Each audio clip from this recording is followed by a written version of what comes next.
কালিয়াটা ফুটে উঠেছে। গরম জল দেওয়াতে না কালিয়াটা যে তাড়াতাড়ি হয়ে যায়। এটা রান্না করতে তো একটু টাইম লাগে, তাই না? একটু তো টাইম লাগবেই, কিন্তু আজকাল ফেসবুক বলছে যে খুব একটা টাইম লাগিয়ে করলেও চলবে না।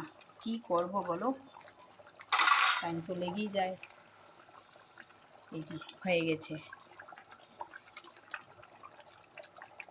সব দিয়ে দিয়েছি। দেখছো কালিয়ার ইয়েটা কেমন লাগছে? তোমরা এই কালিয়া দিয়েই এক থালা ভাত খেয়ে নিতে পারবে, এত টেস্টি হয়। ঘি গরম মশলা দিয়ে দিয়েছি, কাঁচা লঙ্কাও দিয়ে দিয়েছি। ব্যাস হয়ে গেল আমার আজকের কালিয়া মেনু।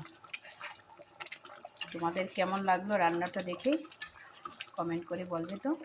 যদি ভালো লাগে থাকে তাহলে তোমরাও ঘরে বানিয়ে খাবে আমার মতো করে, ঠিক আছে? একটুখানি ঢেকে গ্যাস অফ করে দেব। Bye bye.